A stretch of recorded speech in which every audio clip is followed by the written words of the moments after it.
God damn, Gary. Some serious gourmet shit. What flavor is this? That's right, it's the all-hell medium roast private blend. Check out the Geek Grind Coffee Nerdrotic page for our other options like the Decadent, Feathers of Liberty, vanilla-infused flavored coffee. Or if you're looking for something darker, try the Dark Roast FNT blend of the Fellowship. You know what? Just buy all three. GeekGrindCoffee.com. Use discount code Nerdrotic. Huzzah! Nerdrotic.com.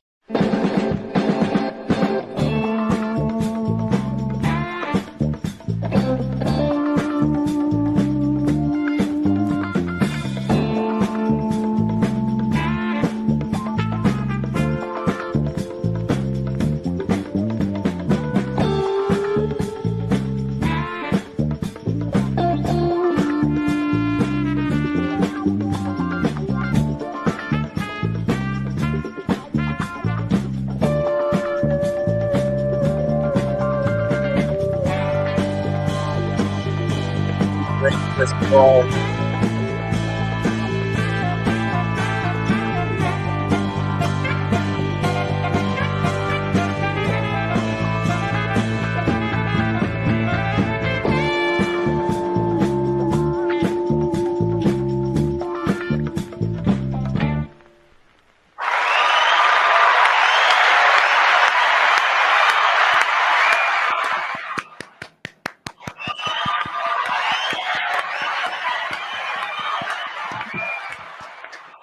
That's all for you in the chat.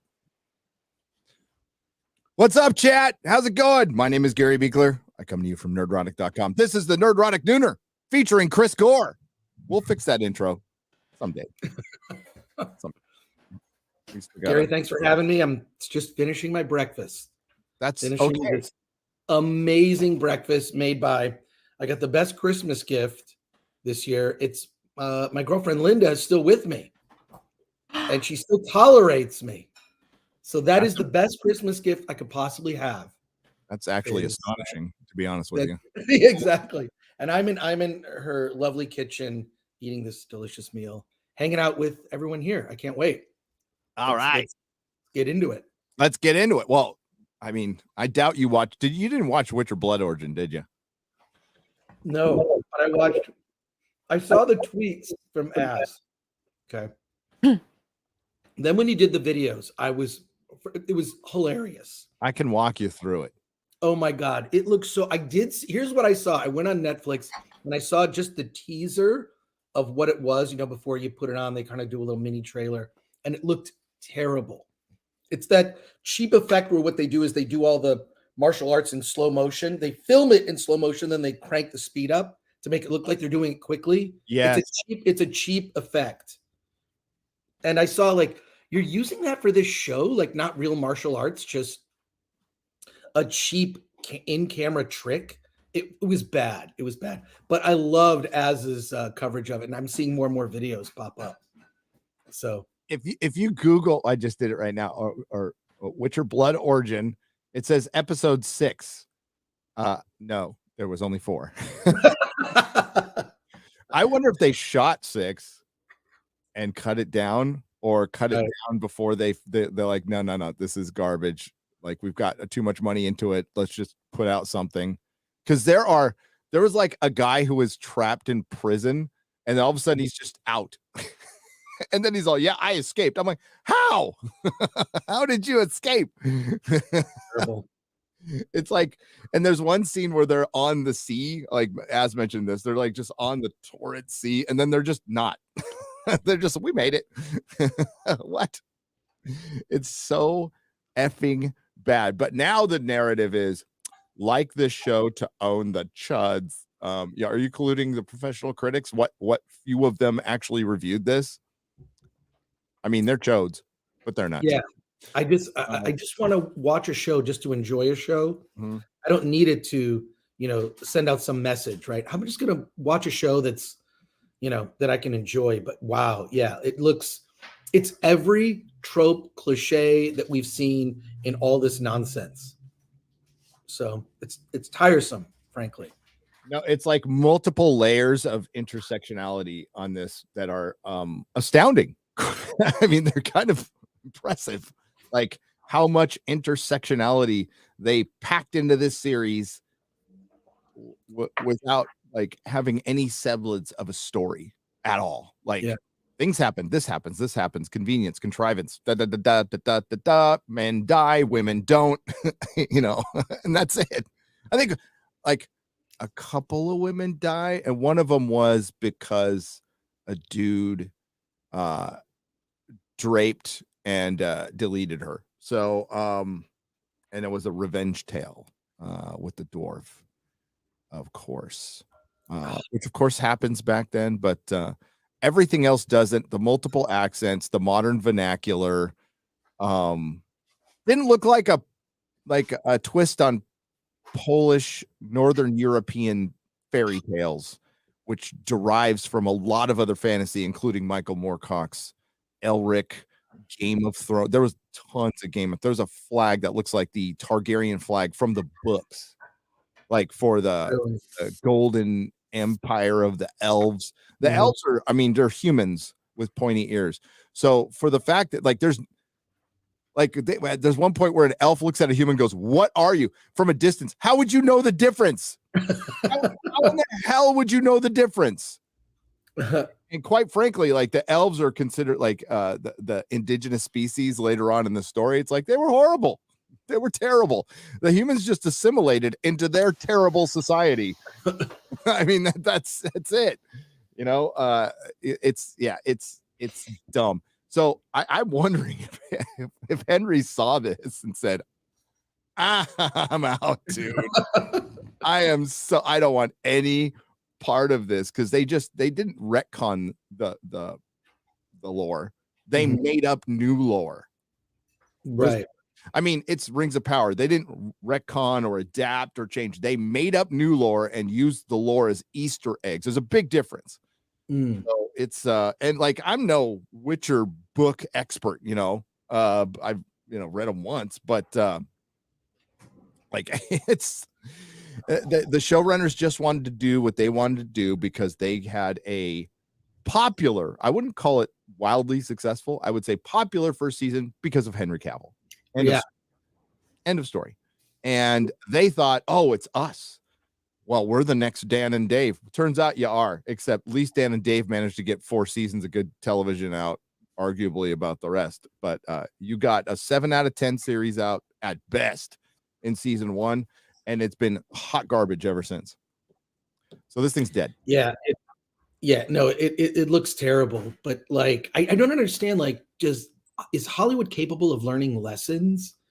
I mean, there's so much stuff. Like Alan and I review a lot of movies that I can't with any good conscience recommend to you.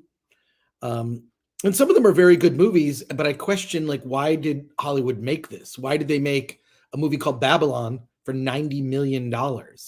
You know, which I personally like because I like the history of Hollywood and the sort of, it's about the transition between the silent era to the sound era, and also this sort of wild, you know, roaring 20s of Hollywood. It's just sort of the decadent parties. And I personally, you know, having seen it, it's one of those movies that's very divided, but I knew it was not going to make money. It made $3 million its opening weekend. That's it. And it's not going to go up from there. Yeah, it's the kind of movie that would have made money in the 90s, early 2000s. Maybe. You know, Hollywood loves to make Hollywood about, you know, loves to make stories about themselves. They absolutely do. And I think a rip-roaring drug tale, you know, kind of Boogie Nights-ish of if I'm wrong about this, let me know, about like of the silent era. I think it would be interesting in a time where I think around half the country just despises Hollywood right now. It's everything you described. It's, you know, drugs, illicit sex, it's decadence, it's elephants and midgets. I mean, everything that you would conjure in your head, it's like, oh yeah, it's in there in the background or golden whatnot. Age of Hollywood. The golden age, like where there were like no rules and no stuntmen. You know, if you got killed on the set, well, you know, you got killed on the set. It just happened. Yeah. So I quite enjoyed the film, like after now a third viewing. But it's mixed. People hate this movie or love this movie. And there's a bunch of movies like that, but none of them are making money. There's a movie that is probably going to win a ton of awards and no one will see, called Women Talking. Which, from the title, it's Ryan Cannell's worst nightmare. Women Talking is the name of the movie. And it's a subject that would have made a really interesting documentary, but that's the name of the movie.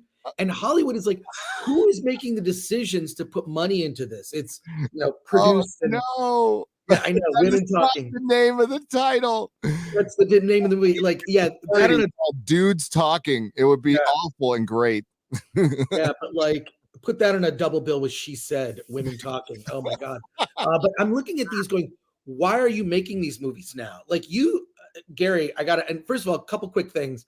I would have invited you to the Film Thread holiday special. I thought you were really busy because you canceled the Nooner and you were working on a video, and I was I'm so sorry, dude. I was busy. I told you I was busy. I know, but I was I felt so bad. I just wanted a variety of people to watch this pitch for Back to the Future Black in Time. I don't know if you actually, it's hilarious. This guy, MC Mystery Chris, is he did this pitch for a gender and race swapped Back to the Future starring Zendaya, and it's hilarious because it's so woke. It just goes to every extreme, and it's funny because it's so cliche and so predictable. Anyway, so that's what we did, and then but you also said something. You did the holiday stream with Paulie from Latino Slant, and he clipped out this clip. You succinctly put why everything. God, you should just do a video just on this one sentence you said. I thought it was so brilliant. It's basically why are Hollywood movies failing? Why is the box office not performing? Why is the business half? And it's just well, when you basically call half the country these is names and is and phobe names, they stop watching. And you just put it real succinct on that stream, and I couldn't believe it. I thought it was so great. Cheers. Yeah, no, that I'm telling you, Gary, that is, you could probably expand that into a book or a video or whatever, but insanely so concise, especially with what's going on now. Right. It is well, I mean, that's what we got news on. We got the box office total for this year compared to, we can't count COVID. All right. Compared to 2021, more importantly, compared to 2019. And it's way off. And this has 2 billion, Avatar is hitting $1 billion. A 5 out of 10 movie is hitting $1 billion. And great. I have no problem with that at all. I don't like Avatar, but I don't hate Avatar. It's not my thing, man. But it's fascinating because movies like Babylon would do relatively well in the past. Yeah. I mean, it's not like I'm hearing not everybody likes drug fueled. And you know what? People are a little over. I think people are. I know a lot of people are over nihilism, decadence, postmodernism. Those are 3 things that are just been done to death. I mean, they're fine. I had no problem with them, but they're done to death. Oh, look, another story of somebody self-destructing. I mean, just make the Errol Flynn biopic then. Right. Errol Flynn died when he was 50 because he drank himself to death. The guy drank because he partied every day until he was 50. That's going to kill you. I mean, there's that, it's sad. He was going to Canada to sell his yacht because he was out of money, and he died on that trip. His liver just gave out on him. Wow. Yep. And this was the biggest movie star in the world. It's arguably the best Robin Hood movie ever made. Props to Kevin Costner. I like that crappy Robin Hood movie a lot, but come on, Errol Flynn is Robin Hood. And but what doesn't help, I'm not saying it's the only thing, I'm saying it's a big factor though, is Hollywood's attitude. Hollywood has always been liberal. They've always been classic liberal. Everybody knows that, but there's always been a balance there. There's always been a balance. Over the last 5 years, they chose sides. It was my response to Robert when he was like, hey, Robert's an eternal optimist, Robert Burnett. We love him for it. I don't want him to ever change. But he's like, hey, Terry Matalas, who is by the way, currently going after fans on Twitter. That dude needs to stop. He needs to get off Twitter right now. His show's dead anyway, but that's not helping. Star Trek Picard season 3 might be the greatest send-off to TNG ever. Doesn't matter. It's too little too late. Kurtzman introduced the division. They introduced the discourse. They're the ones who were supporting narratives going after the fans. They're the ones who chose sides politically and went out and campaigned for politicians, including putting one in their show. Of course, you cut off half of your potential paying audience. It's stupid. It's suicide. It's suicide. I'm not saying you don't have to not believe it. I'm just saying, like, you know what? Show a little respect, a little to all your customers. Going, you know, why don't we? We're a sci-fi show. We don't need to piss at half of our potential paying customers off. And then they like, oh, what happened? Well, duh. You know, but like Hollywood, the big shift over the last few years is all of a sudden they are true believers. They think they are right about everything. And like, I don't know about you, Chris. I don't roll out of the rack thinking I'm right about anything. I am here to gain knowledge. I am here to experience life and maybe have my mind changed, you know, by truth. But they are true believers. That is a scary thing. Yeah, they've chosen tribalism over truth, and that I think is dangerous. But also, yeah, I feel the same way as you. Like I have my opinions, some of them stronger than others, but I don't discount someone else who has especially when we're talking about opinions about movies and whatnot, right? Movies or entertainment. You know, there are people who have valid opinions. I'll listen to those arguments. I'll still, you know, I try to change my mind on that, but you know, depending on what it is. And I do like when I watch people who's like, oh, okay, I don't agree with this, but I like hearing like, I feel like I have an understanding of the other side. And that's, and I love movies that are divisive, like this movie, Babylon, very divisive movie. I see people calling it the worst film of the year, people calling it the best film of the year. Those are the most interesting movies to me, are the ones that cause such a debate. But this movie is not particularly political by any means. It is, you described it, it's Boogie Nights in the 1920s. It's roaring 20s, decadent Hollywood. And I don't know. I personally love it because I think that I love that era. And I know a lot of the references, like who they're talking about. Oh, here's the other thing about this movie, Babylon. It's incredibly diverse. They have never mentioned it in anything. It just is. That's all you hope for. That's it. Exactly. It's not in the marketing, not in any of the press releases. I'm sure that the media probably went, oh, this is very diverse. It's like, yeah, because it was diverse back then. It was diverse back then. Now, but it still was. People weren't treated fairly back then. No, absolutely not. It was fucking horrible. It was absolutely horrible, but they were still there. Okay. They still had a life, and it didn't not have meaning, even though other people were horrible to them. Okay. Like it's, okay. Here are my beliefs. The people who say that there are marginalized communities are actually the marginalizers. They are the ones. By simply stating that, you are the marginalizer. Pretty simple. You choose to be a victim. Yeah. You choose to be a victim. You position yourself that way, and that you're choosing to be weak. You know, like when you choose to be a victim, you become your own oppressor, right? And so when I see people doing that, I'm like, what are you doing? Like, I know so many people that have just like, not just in like, you know, history or entertainment, who have, you know, dealt with adversity and persevered. And I admire all those stories. People that didn't wallow in excuses. They went out and created something, and they created their own, you know, future destiny, whatever you want to call it. And I love that. I love that there's countless stories like that in entertainment. And then there are also even more countless stories of people who never did anything because they wallowed in victimhood. And I that attitude is so destructive. Hey, X-Ray Girl is here. I don't think we've even like said hello. She doesn't need to say anything. Hi. We don't want to turn this into women talking or whatever. Women talking. It'll be woman talking. Women talking. If I get a wife, it'll be women talking. All right. Okay. Well, I don't think Mark will have a problem with that. He'll be all, yeah. I think Women Talking is in theaters. You could go see Women Talking and then review it on Poor Choices, because oh my God. with Tugs.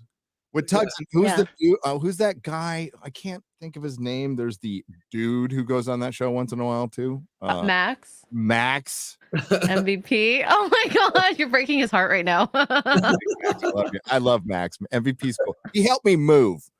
He has always got a special place in my cold black little heart because he's like a genuine good dude. Go subscribe to MVP. Big comic book fan, hates what's going on in the industry. We'll talk about that a little bit too. But X-Ray Girl, I'm sure you got a little enjoyment out of watching me like fumble my way through a video game. Because like we give you so much shit for being a normie, but like you're like 1,000 times better at gaming than I am. So it was very cute, the banter you and Az had. Az is like, are we doing this gaming thing? I'm like, because I was with the family, so I can't like we were doing a triple feature. We did a triple feature on Christmas Day, which was it's what did we start out with? Elf, and then Die Hard, and then Love Actually, which are just like go-to great Christmas movies. And I kept on like, it's about an hour now, and it was like 2 hours, and it was like 3 in the morning for him. And I'm like, dude, you want to do it like Boxing Day or something? He's like, no, I would have missed this for the world. So I'm like, oh. We ended up going for 3 hours. It was tons of fun. It was fun. It took us an hour to get going because my graphics card wasn't working. I had to go in and change something, and he had to walk me through it, which was bad enough. I'm like, I don't know what graphics card I have. It's NVIDIA or something. I don't know.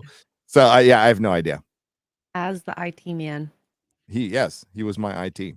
He did ask me if it was plugged in.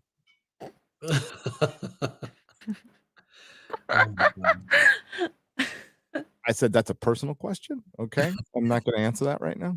Did you plug it in the right hole? There you go. So Witcher Blood Order, we'll get that out of the way because I want to go over in a little bit the box office numbers with you, Chris. Do it.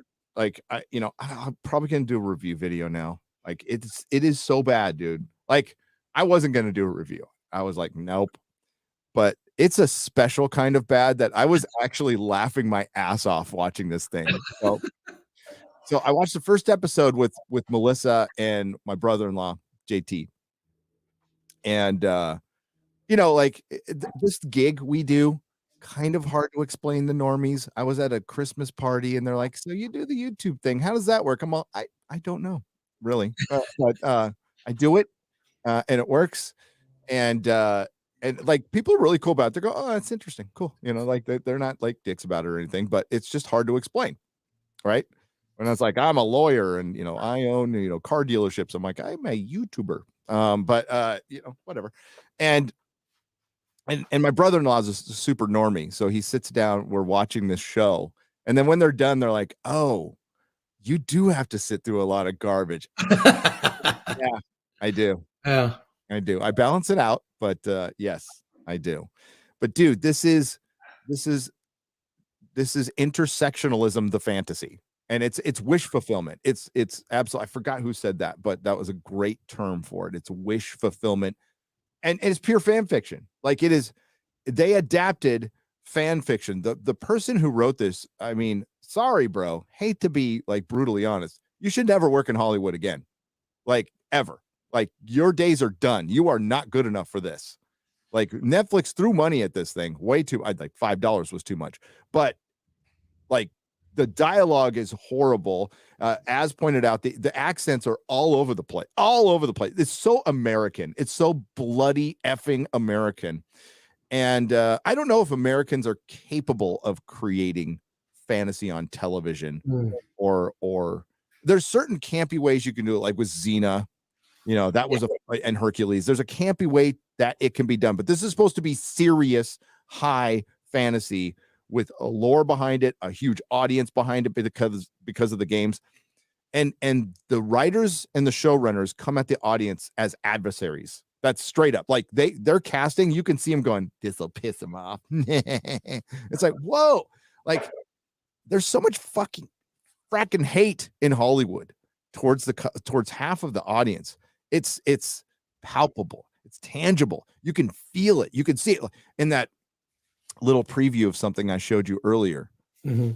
I'm blanking on his name now. The guy from X-Play. Adam Sessler. Adam Sessler. Yeah. When he's talking about his family voting for Trump, you could look in his eyes, dude. That is pure hate. So there's a clip coming up in my video of Adam Sessler saying, I will never talk to my Republican voting family members ever again. It's like, it was horrible, but you could see the freaking hate in his eyes. That's what you feel. So what we get though is unintended hilarity, Chris. Like it's like some of the worst dialogue. There's situations that don't make any effing sense. Friends just meet each other and go, we're like totally friends now. We're like the besties ever. Oh my God, I'm joining your quest. And like once it's supposed to be a gathering of seven warriors going against a mighty empire. This mighty empire, you know how the girl boss took over the mighty empire, Chris? How? They gathered all the families for a peace treaty, and they had a Hydra that looks like a bug come down and kill everybody. And then all of a sudden, all the kingdoms are just like totally cool with her being like none of the armies that were left behind, none of the governors or anything, or they were just okay, cool. You totally just killed everybody, and everybody knows it, right? Everybody knows that this was a setup. And they're totally fine with it. That was it. And then the seven warriors all meet each other. And there's one guy who just like shows up with his meat cleaver and goes, they call me like Dr. Death or whatever the hell. And it looks like he's about to turn him in. He's all, but I'm going to join your quest because you seem like good guys. And they're like, okay.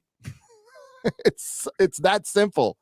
It just seems like lazy and a lack of two things. One, they're not particularly well read, the writers. Mm-hmm. In terms of fantasy, and then secondly, not a lot of real world experience.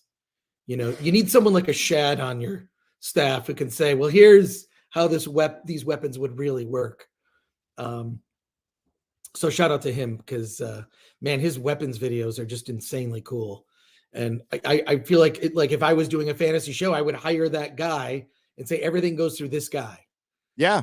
Just like, is there any care towards that sort of level of quality? Is it just about meeting a deadline and the runtime? Like it just seems, because there's a weird thing in television. Tell me if the show does this. Is there a lot of like walking up to a thing where there's a lot of like dead time where people are walking places or doing things? Absolutely. And you can tell it's rushed because there's giant scenes cut out. There's really, as we talked before, there's a scene where they're traveling and they're on a raging ocean, which would have been, and it just all of a sudden they're not even at the beach. They're at their destination. They just made it. Like, then why did you put that in there? There's another scene of an important guy who's working on the monoliths and figured out that they travel in between worlds. He's imprisoned. He's got all this writing on his prison wall. And then he just escapes. Like a couple episodes later, he just shows up. It's like, how'd that guy? How? And there's like it's like medieval prison. It's got bars on the side. Like how did you get out?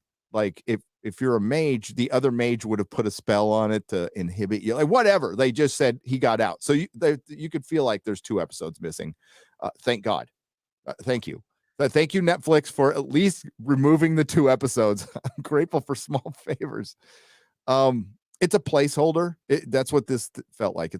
Okay. So it went like 4-dimensional intersectional. It had a very diverse cast that they like to talk about, and honestly, the best actor in it is the dwarf woman. She's the best actor in it.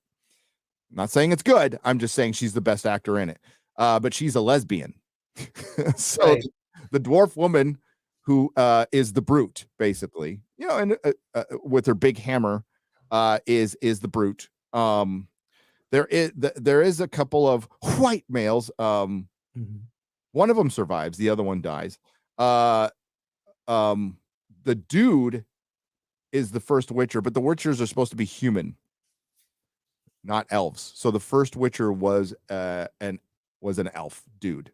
It's but it's the Lark who's our main character. Here, I'll show you. This could be any panel from a comic book in Marvel, from Marvel in 2017. Give me just a moment. I'll share the screen here. There we go. That's our main character. That little smirk. Right. From a, by the way, this is a Witcher is a Polish pride of Poland. Polish fantasy based on Northern European fairy tales, borrowing from a hell of a lot of other fantasy. Okay. This show borrows a lot from Game of Thrones, from multiple, it's probably stuff I haven't read. If you watched it, you let me know, but there's a lot of, oh dude, in the beginning, there's 3 of them, and they say the 3 hunters. They call themselves the 3 hunters, and I lost my shit. I did lose my shit from that because that's from Lord of the. I'm like, no, bastard. But yeah, that's Smirky McSmirk face, the smirk lark. And she can't sing. It's like this tonally off singing, and she's supposed to be a bard. But they started off in the worst way. Mini Driver was a character based on actual lore, and they sing a song. I guess the Black Rose is an actual song from our world. That's supposed to inspire everybody. And the whole theme of this is controlling the media narrative. I'm not shitting you. What? So how is that even like woven in? That Lenny Henry, who managed to be in 2 shitty fantasy series in 1 year, which has to be like an accomplishment. Fire agent, Lenny. Your agent sucks. Says at one point, if you control the story, you control the populace. And it's about controlling the voice of the people who is heard. God. It's controlling the narrative. And I'm like, oh my God. And multiple times they say, this is about justice. I mean, in a fantasy series, this is about justice. And it's like, you would use different language than that. Bringing down monarchies, fine, totally cool with that. But this is about, they meant social justice. And like, this is the most diverse kingdom ever, by the way. And a lot of people have made, you could have kept the diversity. You could have just separated them into individual kingdoms, which they kind of did, but not really. Not really. Everything's cursory. Everything's like like you said, lazy as hell. It was a placeholder because they can't get The Witcher out every year. Netflix wanted The Witcher out every year. They did get this one that like season 3 will be faster than season 2 because obviously of COVID. But this is something that streaming services are going to run into. This is a problem that's going to be beyond anything else. Rings of Power is going to have this problem. House of the Dragon's going to have this problem too. You can't wait 2 years between shows. You just can't. You can't do that. You're going to lose audience. No matter how good or bad your show is, you're going to lose audience. People are going to go, oh, 2 years ago? What? It's not a blockbuster movie. The audiences are still trained to get a season. A season is every year. It happens every year. It killed Doctor Who. Doctor Who started taking a bunch of breaks, even with Capaldi, and it like did horrible damage. I think, the math I do off the top of my head is you lose a 30-year audience. Good or bad, you lose your audience. If it's bad, it's worse. But that's our character, Chris. It is basic bitch, intersectional fantasy. It checks every box except for the most important one, telling a good story. It just seems particularly cliche for today, like the decisions. That's why it's like when I was hearing Az go through, I think I listened to the first 3 that he did, and I was just laughing because also you hear his frustration, and it's so hysterical. Him just like it's like, oh, these are just the modern cliches that are now like they're so predictable. So yeah, no Jennifer Lawrence. That meme is I hope it never, ever dies. I just hope it never dies. I hope that's what she's forever known for, not for acting performance, for that meme, for her saying that. That would be justice. Well, that's the stupid thing with her. Like, why doesn't she? This shows you Hollywood has no sense of humor about itself at all. Like, zero. Like, look, we relate to people who act like they're human, and celebrities don't act that way. They don't make mistakes. They're better than us. And that's why I think they're so reviled or held in such low regard, with the exception of the ones like Tom Cruise that respect the audience. Even Babylon, oddly enough, did a little video at the beginning with Margot Robbie saying, "Thank you for coming to the theater to see this movie." That's what it was. And if you look at, the movie is put out by Paramount, and in none of the marketing are they pushing that the film is diverse. It doesn't matter.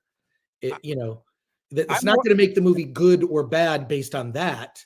It just happens to be because it's based on real historical figures like Anime Wong, right? There's an Asian character in it that's based on Anime Wong. So, it's weird that like Paramount as a company seems to have decided we're not going to do fan baiting. We're not going to go after people. It worked so well with Tom Cruise. They did that intro, when you saw Tom Cruise, they're like, well, let's just do that for this movie because this is a harder sell, right? So Paramount seems to be one of the companies that kind of has it together. Warner's, it remains to be seen. I think that's a mess. And I don't think that James Gunn could have calculated how much of a mess. The backlash, like, dude, maybe you just find a way to make it work. Maybe you find a bridge. Maybe you find some Crisis on Infinite Earth situation or Flashpoint, keep the characters we like, get rid of Ezra Miller and get rid of the people that we don't want going forward. I don't know what he's going to do, but I kind of feel like the audience is it's something trending. You know that they stopped the Fire James Gunn from trending, and they just created a different hashtag. Yeah. And Elon, don't stop stuff from trending, dude. That if it trends, it trends, baby. Don't do that unnatural shit. But you're right. Hey, the only way James Gunn can make this good now is he's got to fire everybody. Now you have to fire everybody. You and your wife. Like John Zena. Yeah. I'm sorry, Zena, who follows me on Twitter, by the way. But they need to fire everybody. You have to now. You keep Ezra Miller and Henry. You're DOA. And that goes across Snyder fandom. And I know like what certain people think of Snyder fandom, and I will say this. There are assholes in every fandom, but the vast majority are just fans. They're just passionate fans. Robert Meyer Burnett in his live stream last night asked the question, what's the responsibility of fandom? And I'll tell you what it is. None at all. You don't have a responsibility. You pay the fucking bills. It is the creative responsibility. It is Hollywood's responsibility to respect the customer and give them what they want. My responsibility is to be honest. That's it. It's up to you to decide what your responsibility. I don't see you went out and went to work at your 10-hour day, 8-hour day job. You spent your hard-earned money on this stuff. You don't have any fucking responsibility. They have a responsibility to you. And as far as, if you're being honest, and, some people are honest in different ways. I would say if you want to work in Hollywood in the modern era, in the era of the modern audience, you better grow a fucking thick skin.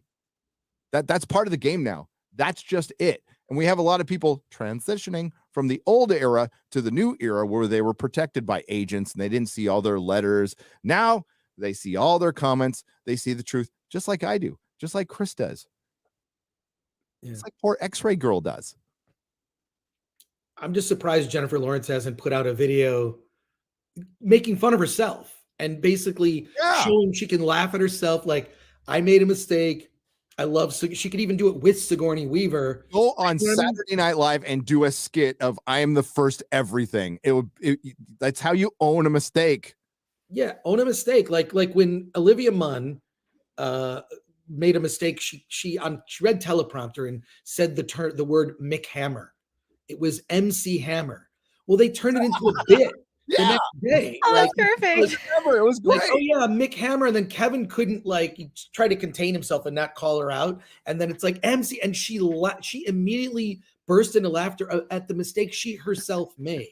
And then the next day they did a comedy bit where they brought out Mick Hammer, the guy dancing like MC Hammer with McDonald's cheeseburgers.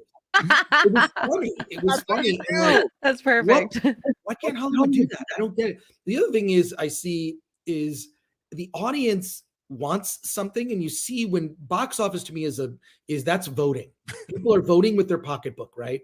So they go to the movies and they're voting. Well, half the country's decided they don't want to vote anymore. And then the things that are becoming popular are the things that are traditionally popular. Things like Top Gun Maverick, things like Avatar: The Way of Water, which is more of, I mean, I really enjoyed the film. I recognize that a lot of it is just stupid, and it's a cheesy family adventure, but it's a kind of movie that I haven't seen in a long time, and it's more of a theme park ride than it is a movie.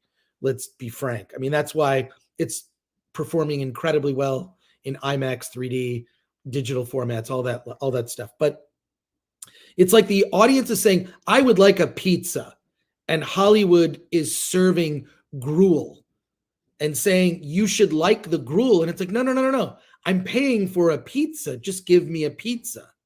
And then they're being served something else. They're being served spam, the canned spam. Like it's shocking to me that Hollywood is surprised at what's failing, when to me it's very obvious. You're not giving the audience what they want. They want escapism, especially because we're going through a really dark time, and it's just the beginning. It hasn't even gotten as bad as it's going to get. I mean, the homelessness problem, not just in Los Angeles, it's spreading to everywhere.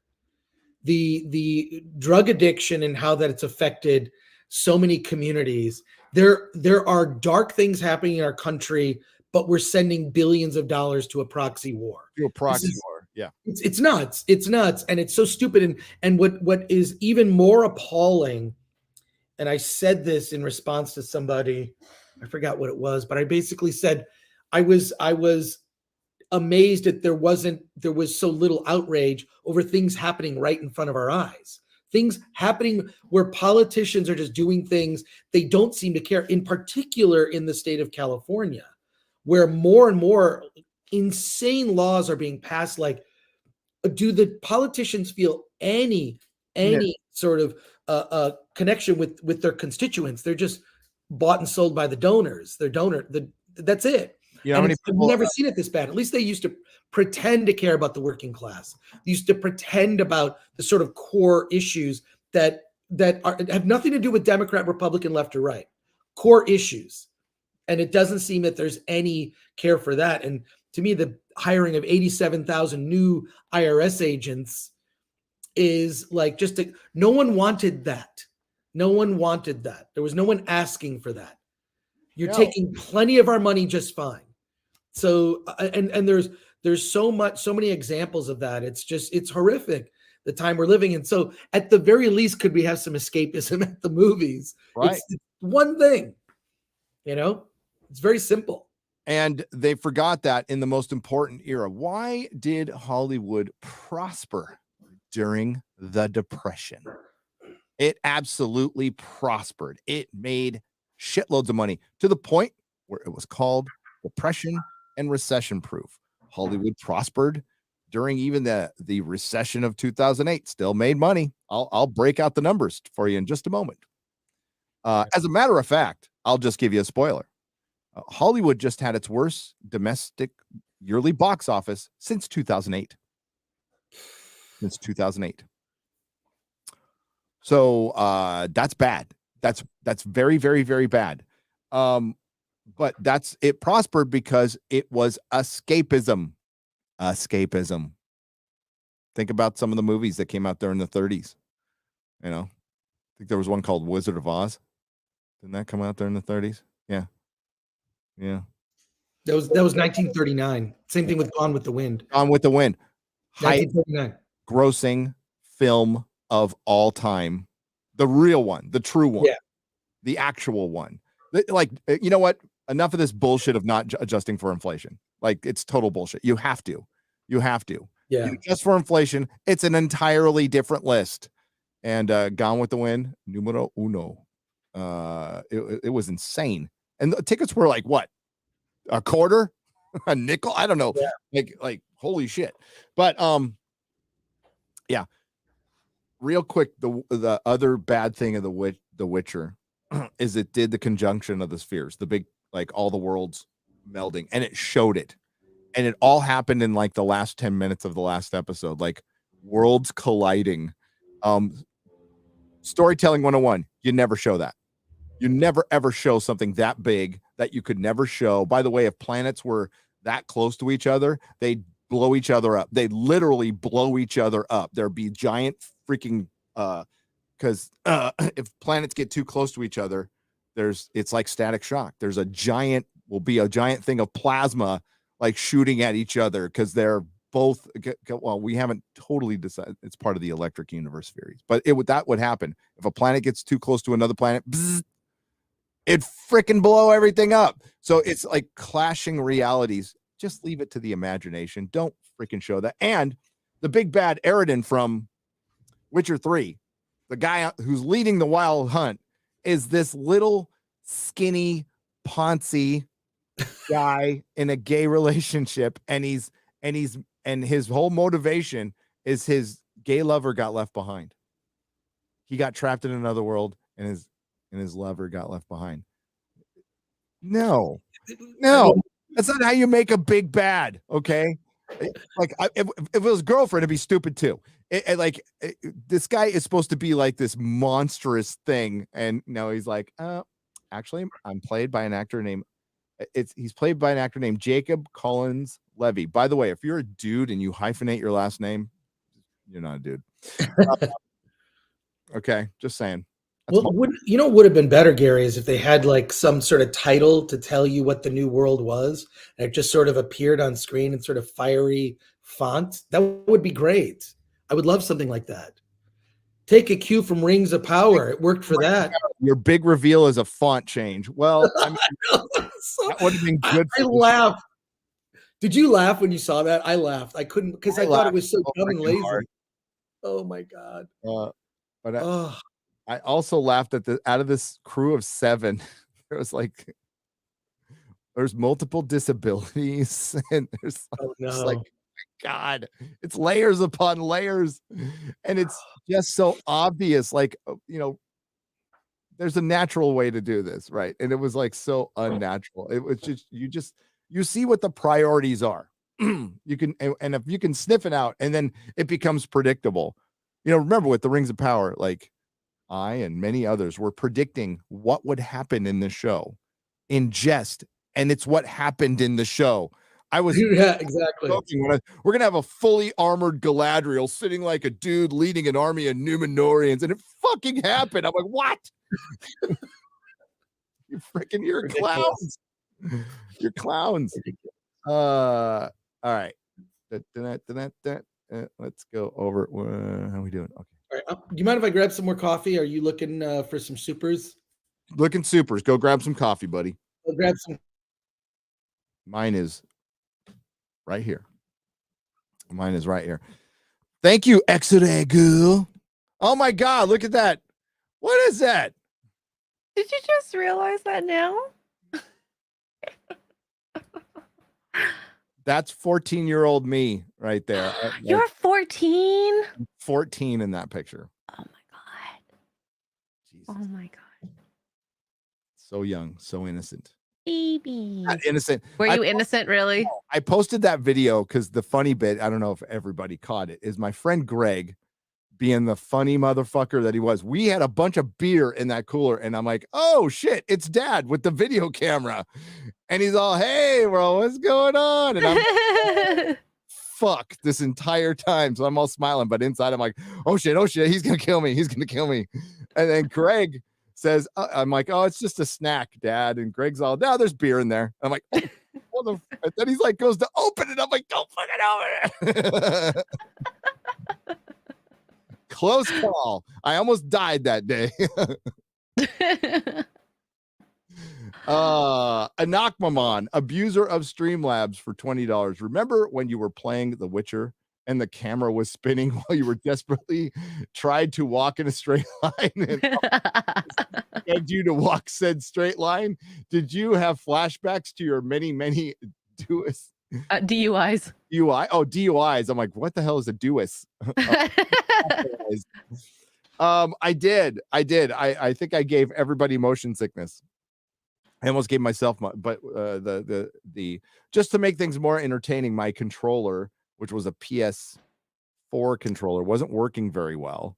It had different buttons, so it kept on saying A, and it took about 2 hours for me to realize A was X, like internally, and yeah, it was a shit show. But laugh at my expense. That's fine. I'm okay with that. Darius Harvey for 1999.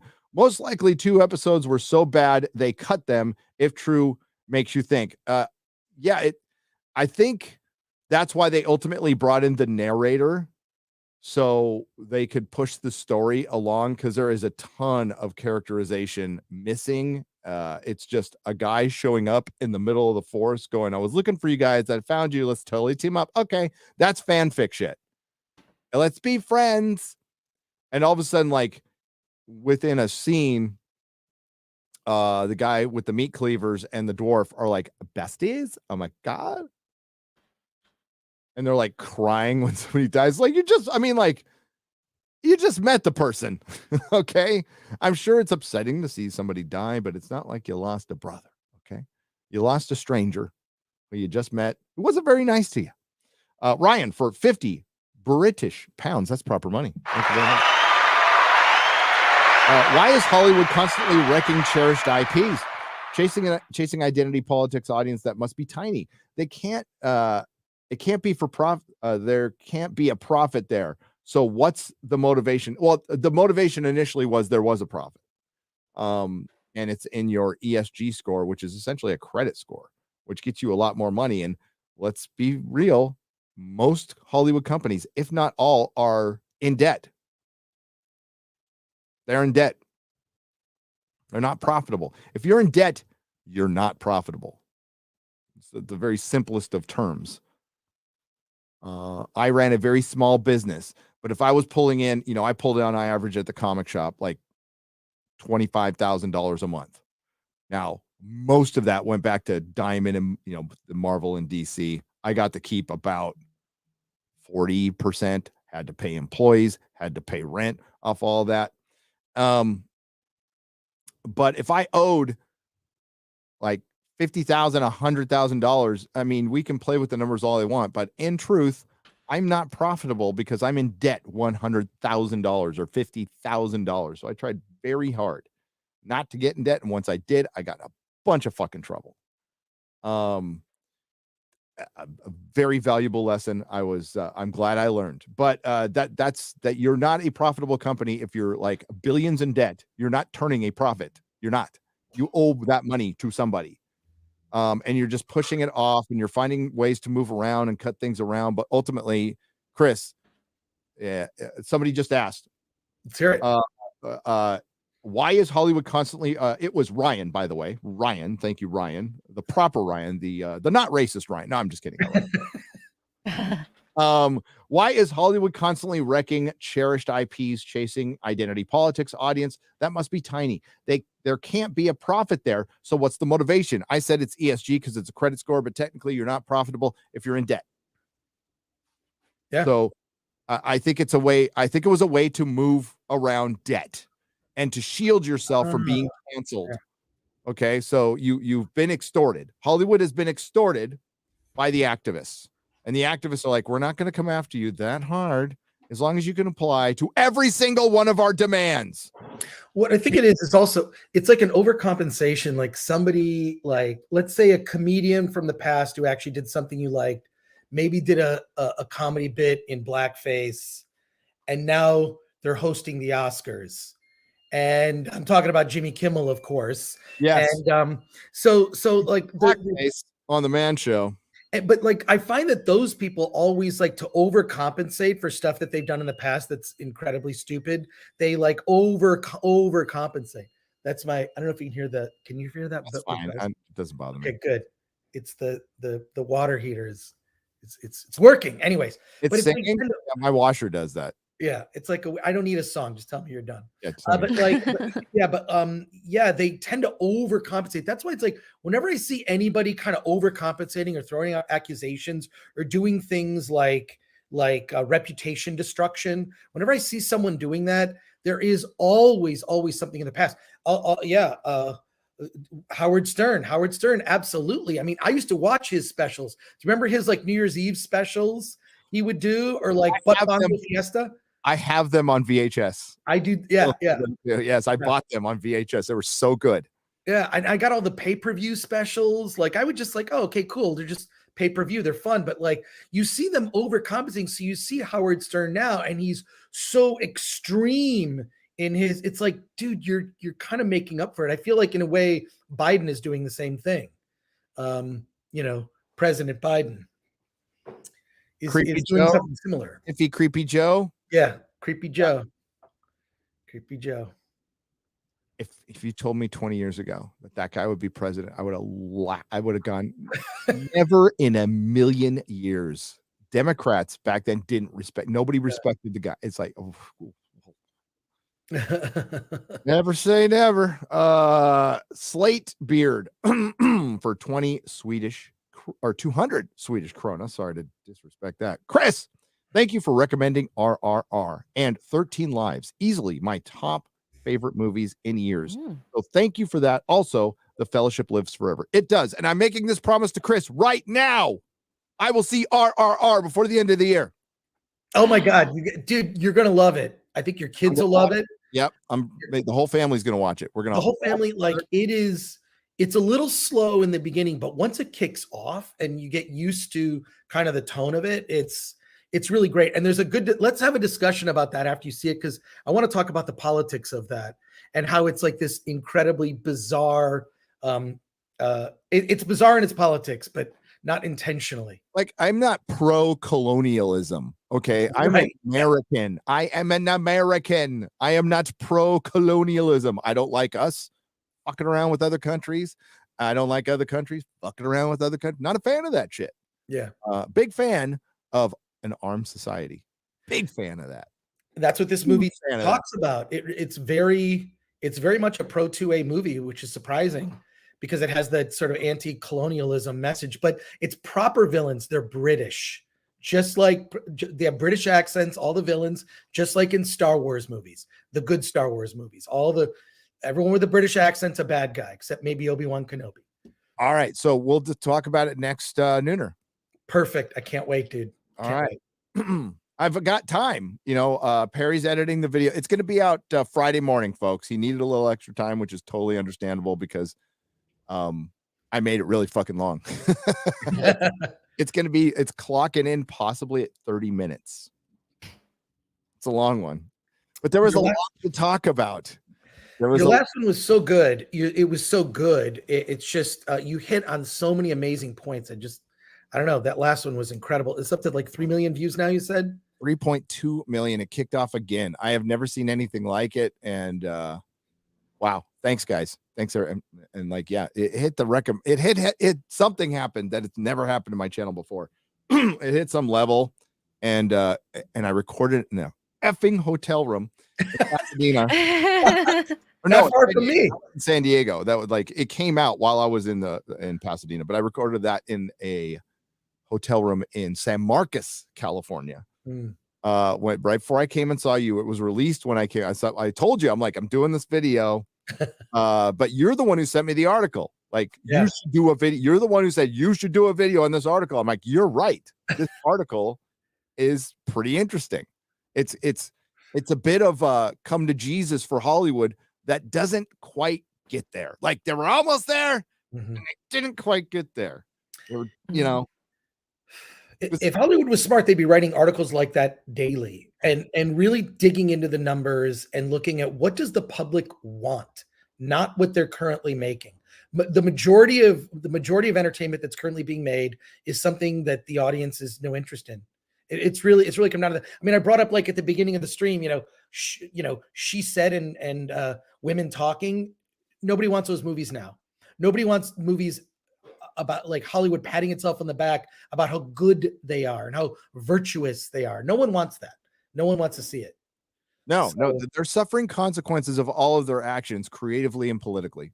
Yes. And the audience, a lot of the audience from both sides of the aisle is absolutely here for it. We're going to be like roasting our marshmallows over the fucking Hollywood fire and there's going to be a massive contraction that was inevitable because of the stream, because of digitizing everything, the losing of licensing, and they're going to have to rework it, and they're going to be the music industry, which is going to be a much small, like as far as control, much smaller, but way more spread out. We are gonna have more choices now. I don't want it all centralized. I want everything a la carte. That's what I want. If I want to watch a show, if I pay $4 to see a season, to rent a season, that's what I'd rather do. I don't fuck streaming services. Just give me a la carte. So let me choose what show I can watch, and I'll rent it. And if it's for multiple places, I'm fine with that. I don't care, which is what I'm doing now. And that's, Amazon Prime, they should be making their own fucking content. They could live just fine off of just having stuff up there for $1.99, $2.99 to rent. And like, even if like lazy mofos like me who I have the physical copy of Road Warrior. I couldn't find it last night, so I went and rented it. Freaking because my kid, my youngest, he's growing up. I'm so proud of him. He's like, Dad, I want to see the Road Warrior. And I'm like, I'm a bad dad for not showing you the Road Warrior earlier. So sit down and watch the Road Warrior. And he loved it. He absolutely loved it. I'm like, this movie will blow your mind. It's so good. Yeah, it's like that's a better way to go. But that's good. Hollywood's going to contract from that big time. Mm-hmm. There's a lot of office space they don't need anymore. There's a lot of real estate they don't need anymore. And the unions have padded the employees to ridiculous levels. On top of that, we have the COVID stuff that hasn't gone away yet. That's added 30% to every cost of every production, to the point where Disney's like, enough. Like if Disney said enough. But we have like fucking project managers and producers assistants up the yin yang. How many shows have 21 producers now? Yeah, it's ridiculous. But also, producer is a form of currency when you want to underpay someone. It truly is. It's like, you can take the money or the credit, and a lot of people choose the credit because then it sort of boosts their profile on IMDb. So a lot of those are fake producers, Gary. So respectfully. Yes. Oh, no. And there's a lot of actors and a lot of people who like make pretty decent money in the industry who have roommates. I rented a room from a guy who was in the fucking writing room for Big Bang Theory. Like, and not in the early days, like it had already made it. Oh, no. I was renting a room in a house. Like I was there temporarily, I was there just, I owned a house, but I just needed a place to sleep, while I was working in LA. So I just basically rent a room and threw a mattress on the floor with a laptop. And that was my life for a while. But yeah, his name was Gary too. Yeah, he was a nice guy, totally a nice guy. I never watched the fucking show. But like, yeah, I'm like, this guy's renting a room, and I had like 6 roommates. We lived all like near Disney. Everybody was cool. It was actually a great place to live. Like everybody's super respectful and stuff. I was worried about that because I get a little militant if somebody fucks with my food. Even with my kids, but no. Get a little extremist, okay? But no, they were super nice. But that was when the reality hit me. Like, oh, nobody fucking makes money here except for the top. Well, the part of that is because I have friends of mine who have been on sitcoms, both writing and in front of the camera and whatnot. And the weird thing is that you'll make a lot of money in a really short period of time. Like you might make 25 grand in a month. You might not work for the rest of the year. Year. You get used to like the dry spells. So you're like, okay, it's whatever. It's pilot season. It's this. I just made a chunk of money and now I'm going to live like I have no money. The stupid people are the ones that buy cars and buy condos because they think it's going to last forever. It's like, no. You got lucky for the first 3 months of this year and you may not work for 2 more years. All my friends that are screenwriters, they kind of feel that way. And they're all like, you got to kind of like adjust your lifestyle. So it could be partly that. I think it is. Yeah. Like be like teachers, do the summer CD, do something like that to make your money, earn some interest and, last a little longer. Bartend. Yeah. A lot of it is just youth and inexperience and I mean, it's the same way for content creation. This could end tomorrow. This shit could end tomorrow. And that's always been being having a certain level of paranoia has gotten me through a lot of stuff. Okay. Just being completely paranoid about certain things. That's just wisdom. That just comes with age and not being foolish with money. That's why they don't give credit cards to 12-year-olds, but they'll do other things to 12-year-olds. They'll do other credit cards. They'll be able to vote. They can transition and vote soon. So, are they going to lower the voting age? That would be shocking. Oh, San Francisco tried it and they shot it. San Francisco shot it down like pretty hardcore. They wanted to bring it down to 16, and like even San Francisco's like, fuck no. Do you know what city you live in? Yeah. But speaking of 12-year-olds, I would best describe Witcher Blood Origin as is fan fiction being written by a woke transitioning 12-year-old. That would be my best description of the show. Mid-transition. Yeah. Not judging. That's just how I would describe the show. Neil Horn for $20. Hail Gary, Chris, and X-Ray Girl. I think there's never been a better time for independent creators to bring forth original stories. I agree. Shows and movies. I'm sure the major studios also see that and will work to prevent it. Or the smart ones will cultivate that, because now they don't have to put the money into small independent films. Crowds can do that. Once creatives figure that out in a way that's actually presentable, because independent films have been around forever. So once somebody actually figures out, or just somebody, what it's going to take is a very talented individual making something that's interesting, that was completely crowdfunded. That's gonna be like a word of mouth hit. It's gonna take word of mouth, but like it's gonna be, I hate to use the word viral, but that type of success with scripted entertainment, then that will get more people to want to make something like that, more people to invest in it, and Hollywood doesn't have to do it. Hollywood can just like, hey, we'll distribute your thing. The companies that are going to survive are the ones who didn't go all in on streaming, the ones that will farm their shit out to Netflix. That's why Zaslav's even talking about this. Oh, we're fine with licensing stuff. We're fine with it because you have to. And, that's something I honestly didn't think of very much. It's like, Warner Brothers has always had the ability to make the MCU, but they made so much money off licensing. It's like, okay. Yeah. But like Hollywood's not going to be Hollywood anymore. Chris, how many people are moving to Atlanta now? Like Atlanta's becoming Hollywood East. I just had a friend of mine who's an editor who said, I'm just going to Atlanta. I mean, they do all the Marvel movies there, right? It's an affordable place to live. At least it's affordable now. But yeah, no more. It's not a month goes by that I don't hear about a friend. It's like, well, I've been here for 20 years. I'm leaving, or I'm going back home, or I'm doing whatever, or even switching careers. It's and you and I had a conversation, Gary, in the infamous photo, which is now like the Zapruder film, us just hanging out with a bunch of friendlies at a bar, and morons reading much more. Well, there's one thing you could read into it. These are all people who like each other and are friends. Mm-hmm. That's one thing you could read into that. But anything else is stupid and uninformed. But we were talking to a buddy of mine who was there, not pictured, who was telling us it's going to be like a French Revolution. The activist wing of Hollywood is in for a reckoning, and I think it's gonna be a big battle. But I think the way to win that is, one, with humor, and two, with data.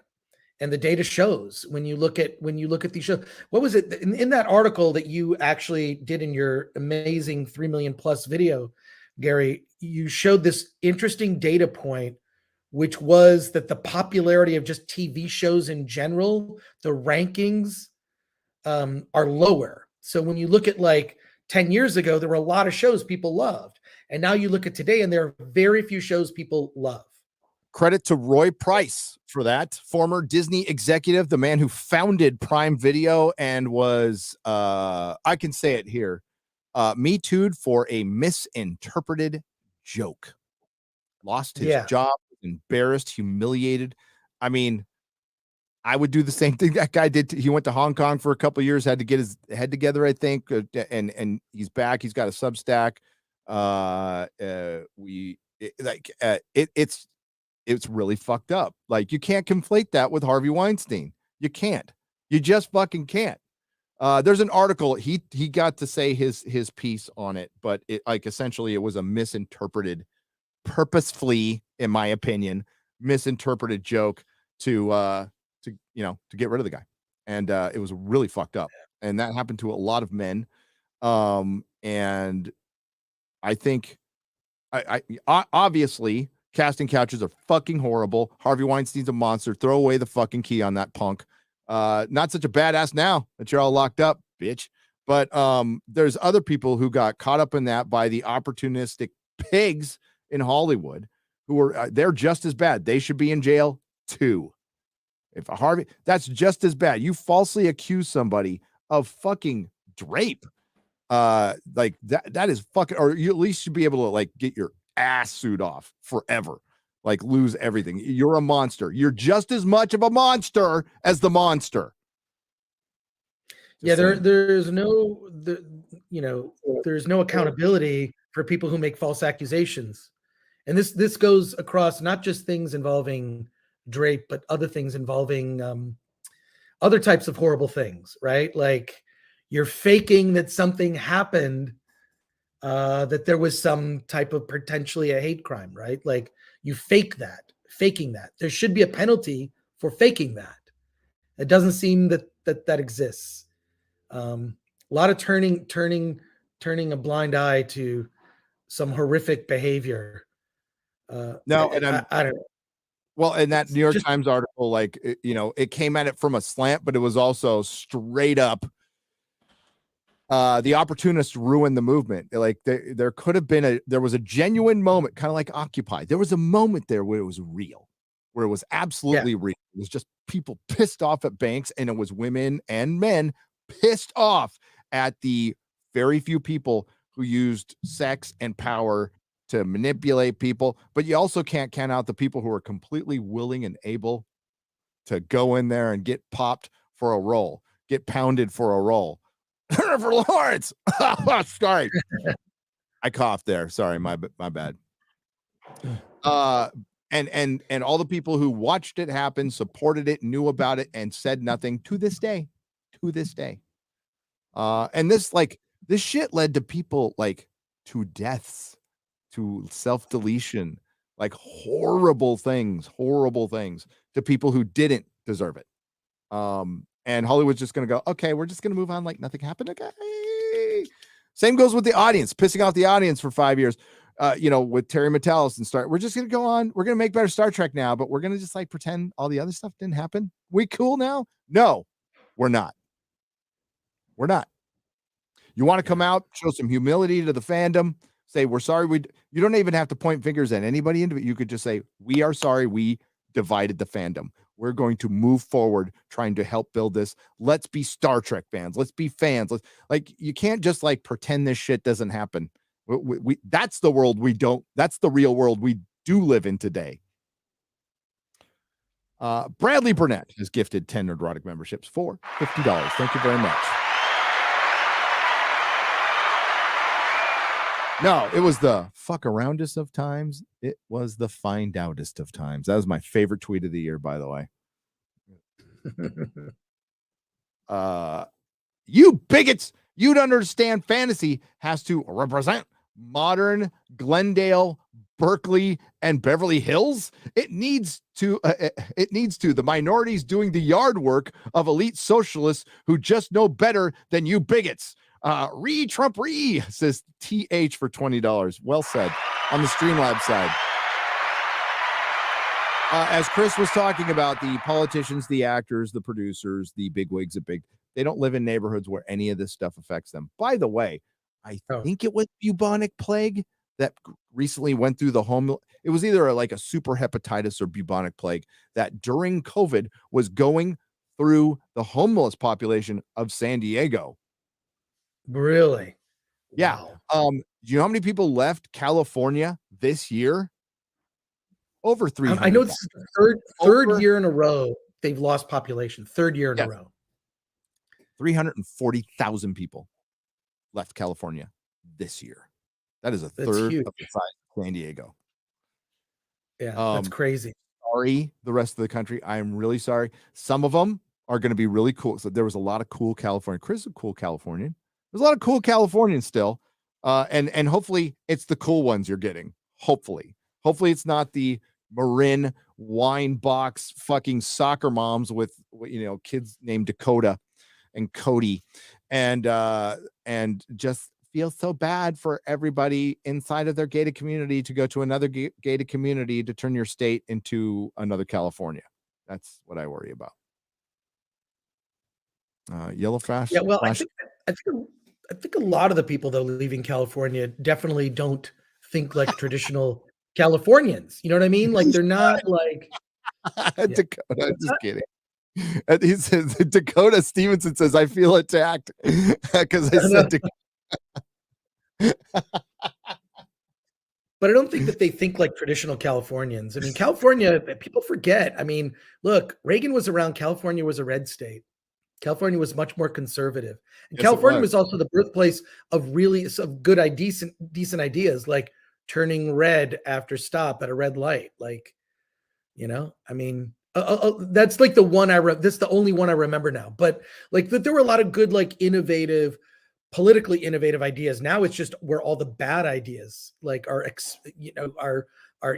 thrown out like an experiment, and you just see how terrible they are in practice. Look at the city of San Francisco. Look at that is a dead city. No one is out after 10 p.m. Cars left open so people won't break in the cars. How is this even considered normal? Someone took a video, and you've seen countless videos of homeless and the encampments and whatnot, but there was one that was almost laughable, where it was this little park area where people were doing like this little holiday performance, and then you pan over and there's just drug dealing and like homeless. Like, who is this for? You're like pretending that society is civil and whatnot, and it was horrific. So yeah, I was I was talking to my fine customers at the Comic Outpost in San Francisco, who were all just like really solid, good people. Like my main customer base came from around San Francisco State, super liberal college. There was a big controversy back then when a white guy had dreads, remember? And this black woman was calling him out for a cultural appropriation. And it's like, you ever heard of the Vikings, lady? So I digress, but also Daly City. So I had this huge, I had like huge Asian, Filipino customer base, fucking great people. Hardworking people. It was a fun place to go. And we were all talking, we were seeing it then. And we're like, this might seem inconceivable, but this place can become Detroit, like overnight at the rate it's going. And it's becoming Detroit. San Francisco is becoming Detroit. And it's like almost RoboCop Detroit, where there's like uber rich and uber poor. And that's all there is. The middle class is getting crushed. The middle class is expected to pay $1 million for like a postage stamp sized house. $1 million minimum. That's minimum. I'm lucky we got in there during the first .com bubble burst, and like it crashed. The housing market. That was when the housing market kind of crashed a little bit at the turn of the century. God, that feels so long ago now. It actually feels like a turn of a century. But yeah, we were able to sneak in there with basically every penny Melissa and I had. Like we were eating ramen for a little while with the kids. But like, I'm glad we did it. But like, that was the only way we were going to be able to stay there. And Melissa wasn't even down at first. I'm like, no, we got to own a house. Fuck renting apartments. It's American dream shit. Yeah, 2002. It was 2002. I remember. Wow. And it got crazy. San Francisco, like, it's the city looked the same like it did from the 70s to about 2002. It's a totally different skyline now. It's all skyscrapers and shit over the tech boom. That now one of them is like the Leaning Tower of Pisa, the one that Joe Montana bought into.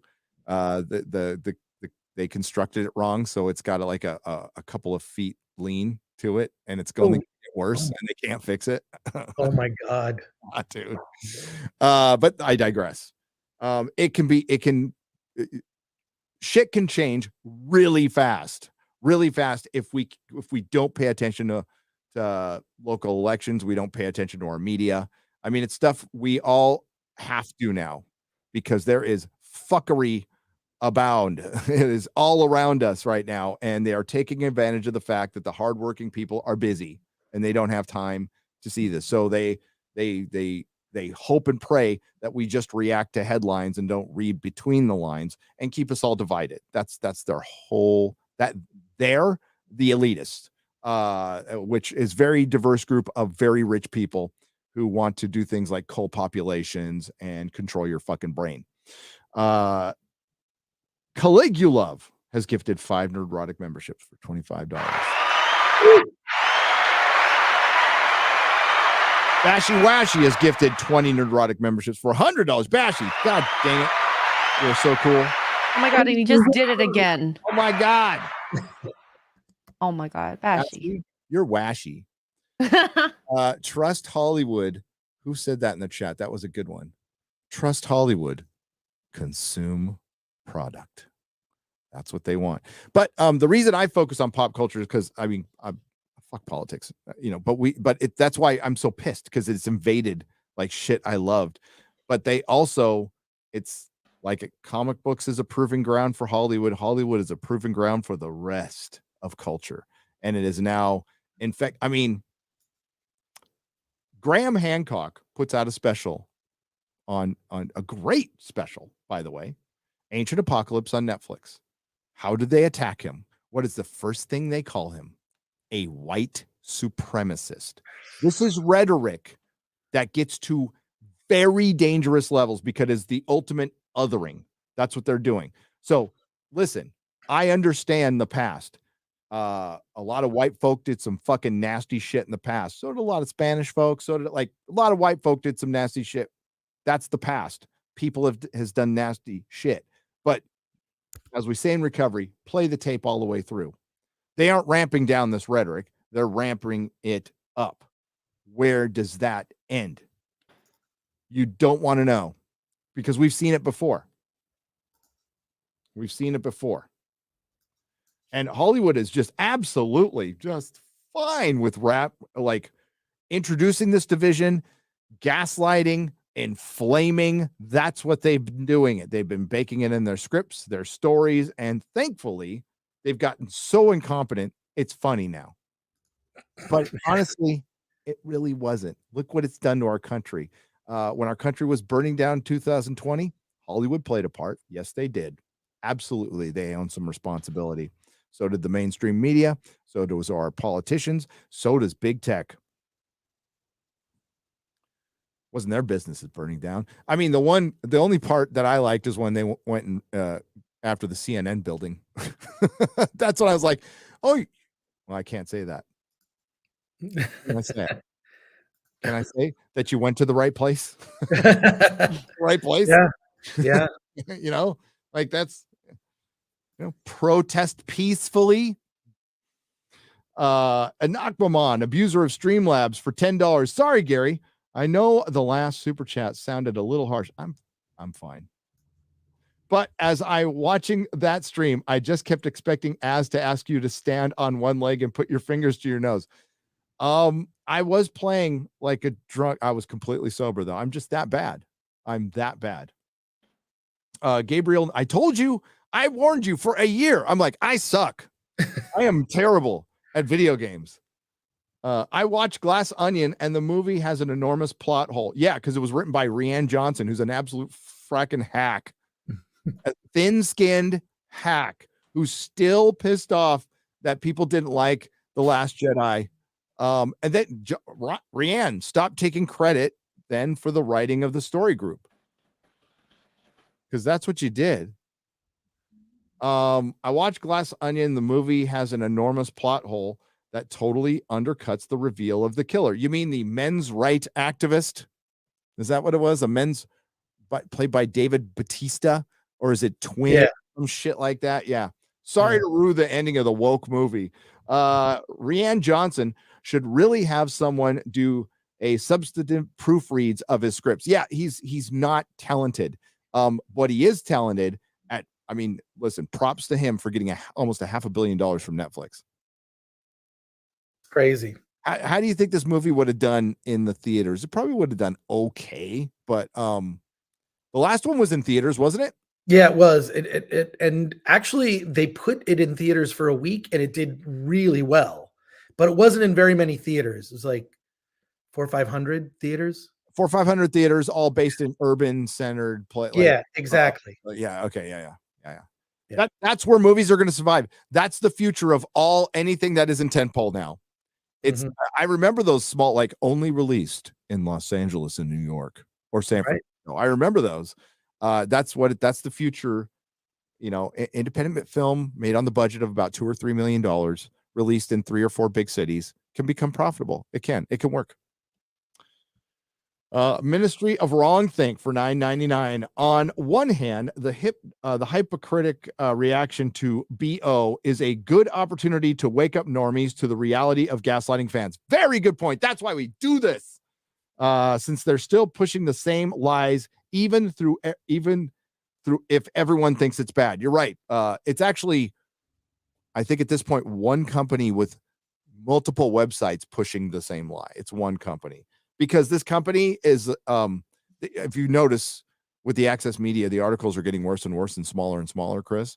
And they have more misspellings because they're not even running them through editors. They're just spamming content because the ad money is down. There's AI. We've actually tested it where you can have an AI write a film review. And I believe that the future of most of this type of journalism will be done by AI. There was a fake, I don't know if you remember this, Gary, this is going way back. Do you remember when Sony had this fake reviewer named David Manning? Yes, I do. I remember. David Manning was quoted on all of Sony's movies and no one could figure out who he was. He didn't exist. It was a fake person. They made it up. So this AI, and I get even like solicitations by these companies that are like, you can just get rid of all your writers and just use AI. It's shockingly useful. And no, that's the end of Access Media. Like it's over with. It's done. The party is over. They're no longer influential. The only reason they exist is so YouTubers can make fun of their articles. But if the question comes in, if the problem with AI, when it comes to news, is once you undercut that authenticity, once you just prove it's not authentic, people are out.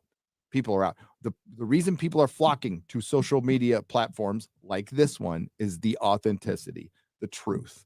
The reason other content creators get just like drown in their own envy.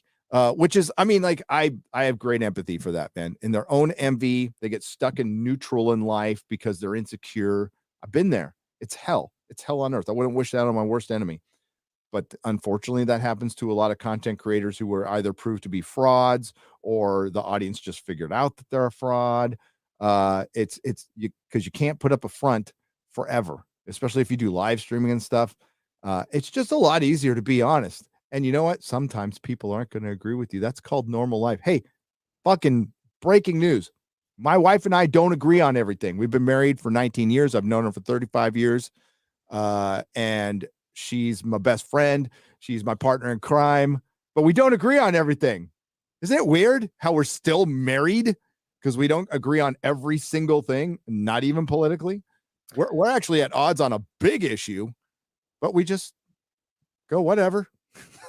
But that is the lesson, Gary. What you just said is the lesson for people in life. And when I talk about people, I mean children in adult-sized bodies. They have lived mostly online, and they don't have real relationships. We're talking about family, friends. They have a lot of false relationships that they put way too much value into, and these are the people that they can't live with other people who disagree with them. That's sort of the difference between, I think one side is like live and let live. And the other side is like, I don't like that exists and I want to stop it from existing.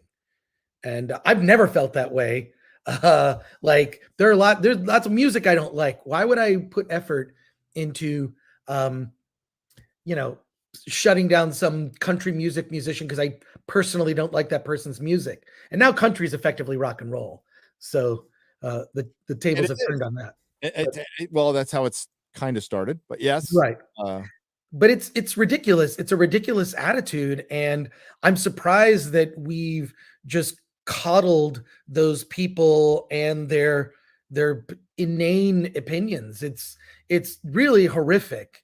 It's a combination of like helicopter parenting, the technology being just being so pervasive, and the Jonathan Haidt book, Coddling of the American Mind, really kind of lays it out. Yeah.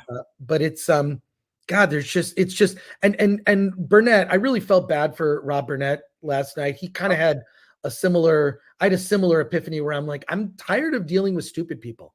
I'm going to do what I do, and you can hate it and you can go after me, and I'm not going to waste my time even engaging with you, because it's just a waste of my time. So he really got to a point, and I was in the chat there with you. I saw you in the chat as well. Yeah.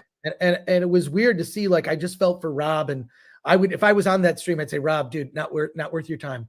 This person is not worth your time. But it is people have gone after Rob for this, because he's had some, look, I think we've all had maybe takes that could be considered controversial.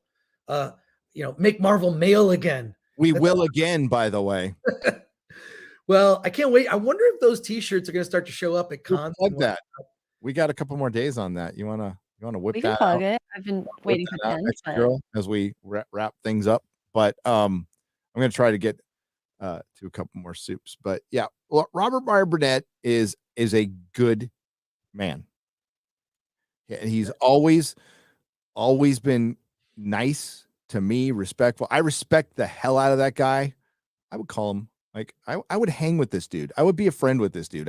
You can break bread with this guy. We'll always find a commonality, and he's everything good about fandom. And as a creative, he's a creative too, who understands fandom. That is a rarity these days.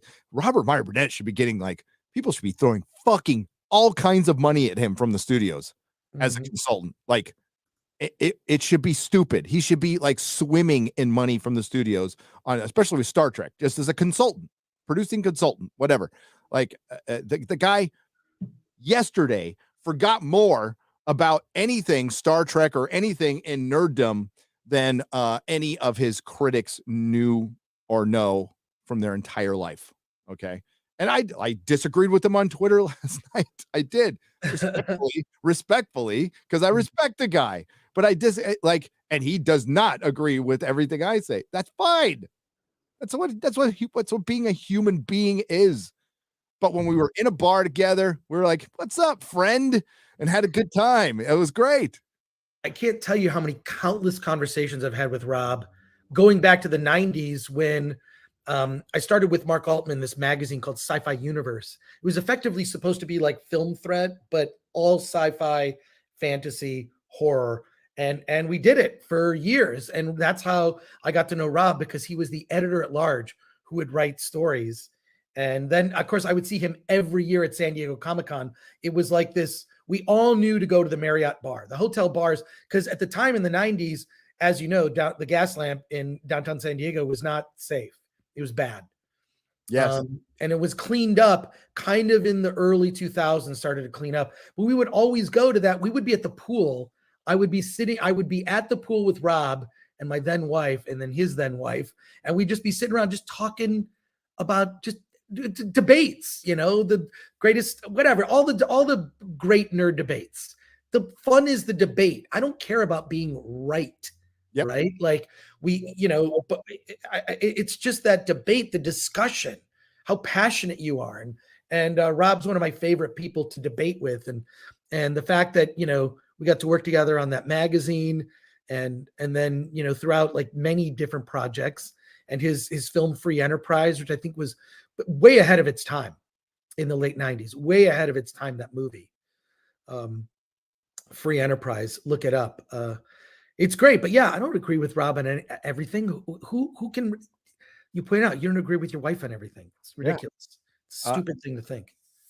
Steve Demiria for 10 Canadian pesos says, Gary, you once said you used to play City of Heroes obsessively. Love that. They brought it back 2 years ago, which they did on a donation basis. I am running a Numina right now. It is now City of Heroes Homecoming. Come home, brother. Paragon needs you. The reason I resist is because I would stop making content and I would be moving around on gaming. Just quickly, I research pretty much the entire day, every day. I'm researching videos I never make. I'm researching potential videos. I'm reading articles. I have to like literally go back and change something from the video we're working on right now because I just realized I mispronounced somebody's name for some reason. But like we're always, like very enjoyably working. Like always. I have to sit through Witcher freaking Blood Origin. I had the absolute pleasure of watching Waters of Mars and The End of Time to prep for a live stream, and I get to watch it again to prep for another live stream, which I just adore. So like I don't have a ton of time for video games. I just don't. Here, wait, let's get Gary, I'm with you. I used to play a lot of games on my PC, like X-Wing, TIE Fighter, a lot of PC games. All the LucasArts stuff was really brilliant at the time, Day of the Tentacle. And I finally, it was an addiction. And I got rid of, I don't play games on computer at all. I play them on a console at an appointed time. Like, all right, I'm going to play some shooter or just play some game like Cyberpunk 2077 or whatever. But it's like, I have to play on consoles. I cannot play on computer. I get too into it. So yeah. I feel you. I like got more hooked into computer than console because of Diablo. But then I played Red Dead Redemption on console and then City of Heroes on computer. So yeah, I like City of Heroes got so bad. Like people be walking in the comic store, I'd be all, hey, what's up? Terrible. Like I would fire myself for doing that. So one day I just went, oh my God, I'm that guy. I am that guy in the comic shop. Never again. Never again. Yeah. So Hayden, 75 for $20. Thank you very much. Says, I think there are something like 27 states that have some policy where they follow California's climate initiatives and the rules on cutting emissions and stuff. These people in those states don't know 2030 bans are coming. Yeah, and if it's any state that gets, I don't know, any amount of snow, you're fucked. Because you need things like gas. You need things like gas, and they're heavily regulating gas, something we have a ton, like metric tons of that we could live off forever, ever, safely. Instead, we're going to go to power, which still requires fossil fuels to produce, which requires mining, horrible strip mining of elements in countries where there's slavery. It's bullshit. It's all fucking bullshit. You want to know the reality of the climate? Go watch a dude named Randall Carlson. He will break that shit down in the easiest way to show that climate change absolutely is real. It changes all the time. Could be an ice age times. The Earth's been the snowball 5 times in its history, an entire snowball. It's also been 98 degrees from pole to pole with a variation of a half degree. Yeah, shit changes. I have a tweet that I have had in my drafts. I'm just waiting for the right time to put out that says climate change anxiety is real. It is. Because I think that we're really harming a whole generation of kids that think they have no future. Why do you think that there's such a lack of purpose in young people these days that leaves them with the highest rates of depression that we've seen in years from kids that feel, what is the point? The world is going to end because that is what you are telling me on everything, which I can't imagine how I would have felt if that was constantly being bombarded with that. So I understand. That's why sometimes when I see some of we do know what it's like to be bombarded with that. We lived through the Cold War. Right, exactly. But it's almost did really fucking end. Yeah, it's so frustrating. So yeah, I got a lot of things in drafts where I'm like, do I want to get into this? Nah. So I put up before they changed it. I put up the ice samples from Greenland from 12,000 years now, and you see the temperature go average temperature go like that, and then it just levels out. And we are actually in a nice warm period, but not the warmest period. And when it was the warmest period, the human race was the most prosperous. It created something called the Renaissance. And the cathedrals, all those amazing cathedrals, were all built during a warm period. And when it got cold, it stopped. It stopped dead. Listen to Randall Carlson. Bashy Washy has gifted 40 Nerdrotic memberships for $200. Total 80 new memberships equaling $400. Dude, you're awesome. You're awesome. Thank you, Bashy Washy, supporting all of us in this sphere. Caligula for $20. I'm sorry for pulling this here because that's not what the show is about, but I couldn't resist. One of the penalties of refusing to participate in politics is that you end up being governed by your inferiors. Plato. No, don't apologize. That's my mistake almost my entire life is not like giving a shit about local politics. It's a huge mistake. Huge mistake. The Grizzly, 2-part super chat for $40. Thanks, Grizzly. What's up, brother? People are way too thin-skinned. I agree. Chris is so right. They've never been in pest control. They've never been in pest control. Lime, I have. West went into bad parts of dangerous areas like Detroit. They've never done anything but play video games and became coddled video game streamers that get mad at video games of all things. I don't mean to kids these days, this argument, but I'm one of those kids that grew up with the prequels. I was 7 when Spider-Man came out. Yeah. Wow. And I still think you're a kid. I think it's important to have those formative experiences. Like, Gary, there's a lot that's happened in your past that makes you appreciate and be grateful for where you are. And you've had all types of jobs. Look, dude, I worked late shift at a Burger King. I worked in a factory to make extra money. I also worked at a video store. So I've had some good jobs and bad jobs. Worked at a gas station for a very brief period of time. And I went to jail one time when I was a kid for possession of alcohol. It's a fun story. We don't have time for it now, but remind me of that story. I'll tell you my fun going to jail, spending a night in Detroit jail. Ooh. Which is great. And I went to college in Detroit. It was a commuter school and I lived downtown. And by the end, I lost everything because my place got broken into a third time and they just took all of it. So I literally had to move into my mother's basement. Back in the day, so Detroit wasn't as bad. Remember, Detroit used to be like a shining city on the horizon. It used to be this like nice American city. It was prosperous as hell because of the auto industry, and it's a wasteland now. Sorry for anybody who lives in Detroit, but I mean, you're governed by your inferiors there. And California, I don't care how fucking beautiful it is.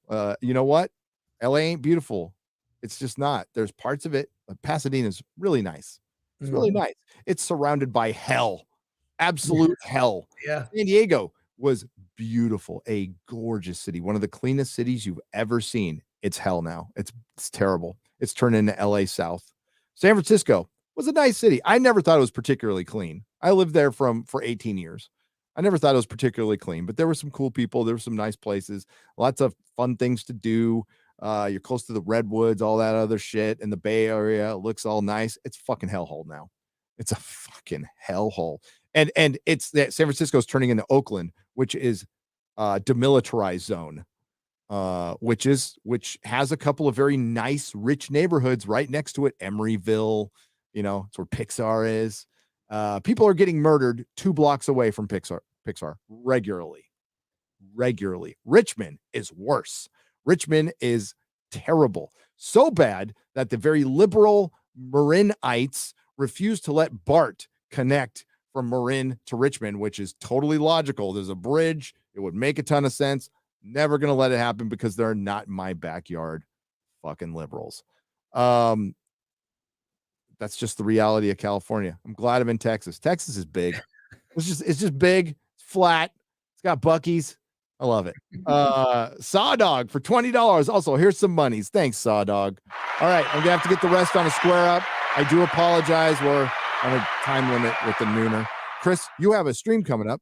Tell us about it. Yes, I do. At 1 p.m. Pacific time, 4 p.m. Eastern, I'm going to be doing a sort of chill stream, something we haven't done.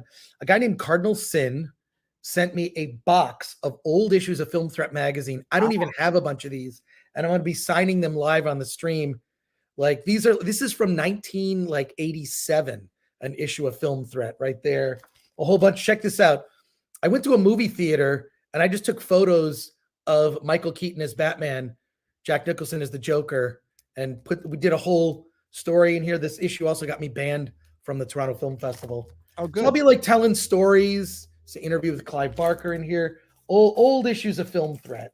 A lot of fun. I'm going to be signing them and then signing books that I wrote back in the day. This was an interesting one. The 50 greatest movies never made. A big fan of unproduced scripts and whatnot. So I'm just going to be signing, telling stories, and doing a very chill stream. So come check it out. Film Threat YouTube channel, almost 64,000 subs. Thanks to you, and hail to the chat. Appreciate all the support. And Gary, just appreciate all the support. Look, I won't forget you. You can turn down my invitation, but I will invite you to the holiday stream next year. You busting my balls. It was great. It was funny. I laughed. Of course I laughed. And just appreciate being a part of this every week.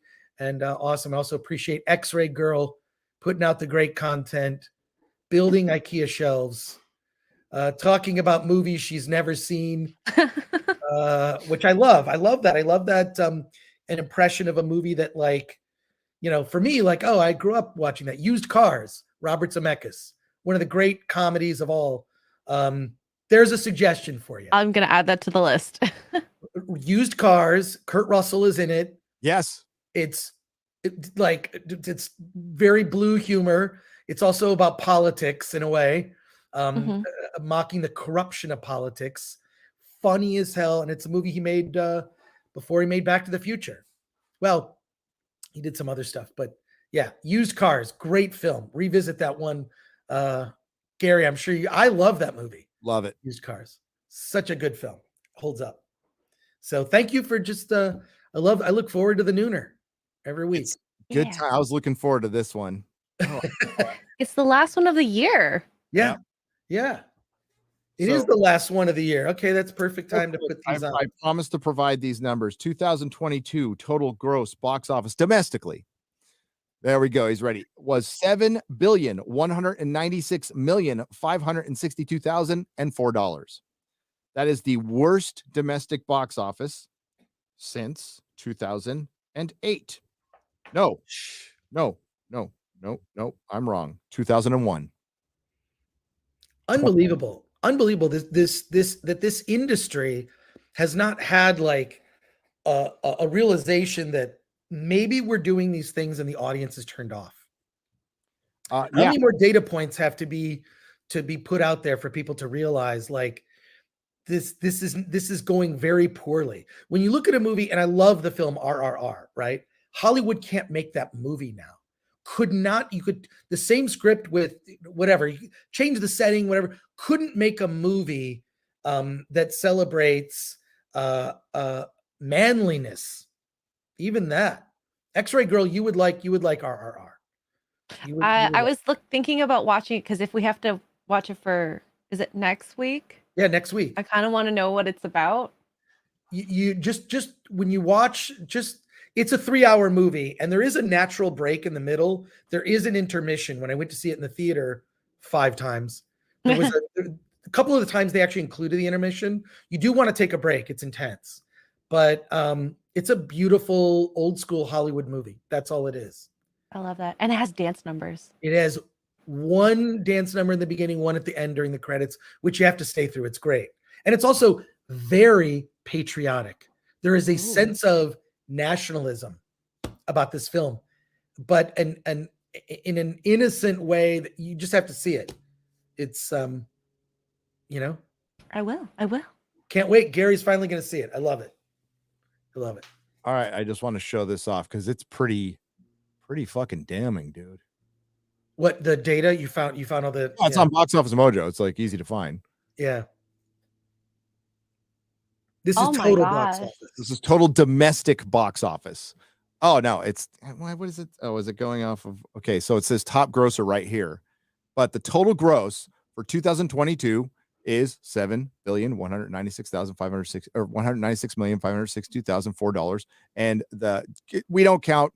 You know what? I'll forgive you for 2020 or 21 and 22 and 20 COVID years. Fine.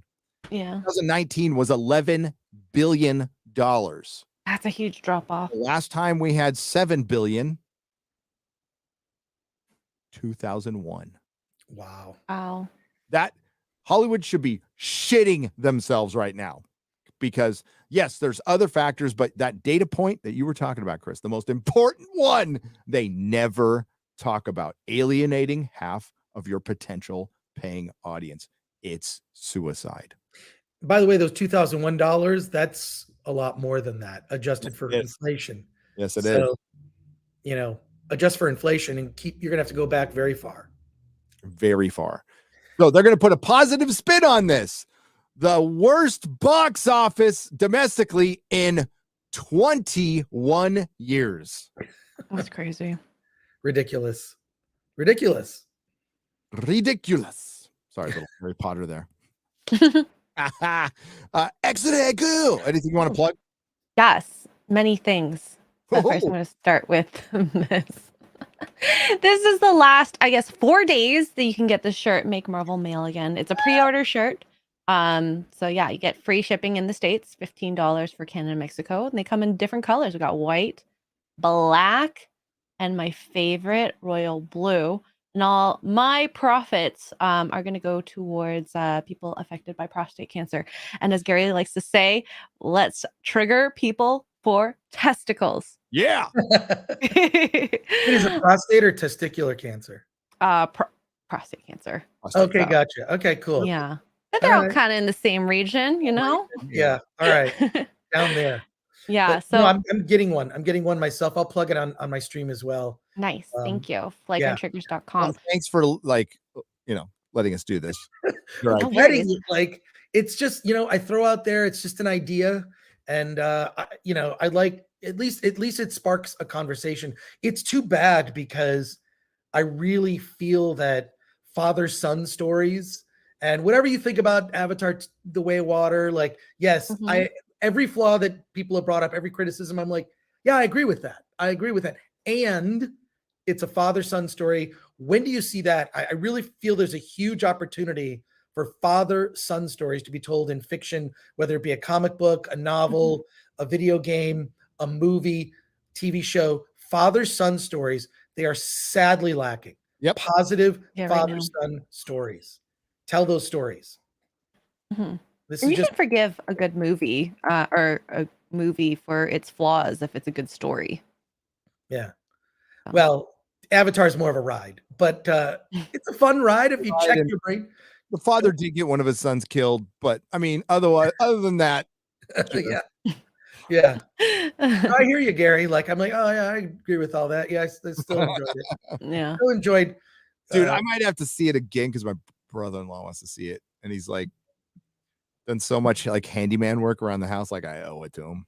So, Take them out. Yeah. Go see it at IMAX. IMAX is 3D. perfect for it. all right, folks. Yeah. Thanks Thank again. you. Thanks, X-Ray Girl. Thanks, Chris Gore. Thanks to everyone who left a super chat and donation. We truly value you, and there will be a square up. And thanks to all the Modrotics. Hope everyone had a good Christmas and Hanukkah. Hope you have a great New Year. We have Disparu and Shad on Friday Night Tights, right? Year ender. And we're gonna and I'm making everybody watch Witcher Blood Origin. I'm so glad I'm not on. And if they cry, my response is make videos, you little bitches. Except for the girls. I'm not calling the ladies bitches, just the guys. Yeah, but no, we're gonna have a good time. It's gonna be fun to end the year with FNT, and Friday morning. It's looking like the video's coming out, the big video, the big year ender. Perry's hard at work on it right now, and so far, I showed Chris a preview. Did you? What do you think? Yeah. It's It's so on the good. members, right? For members, if you want to see a preview. It's so the good. Gandalf members have a preview in hand right now, even I saw, like, including the first minute. mispronouncing a name that I have to fix and post. Oh, no. That was funny. It is funny because I'm like, why would I say that comedian's name who's like a mid-level comedian instead of, I don't know why. It was just, I blame all the strokes from the drug abuse, which drugs are bad. Drugs are bad. Uber Geek put up a great meme proving how bad. I saw that one. That's good. It cuts deep, but it's absolutely true. So thanks everyone. See you next time. Go follow Chris over to his stream over on Film Threat. Subscribe there if you haven't already. All right. And cheers everyone.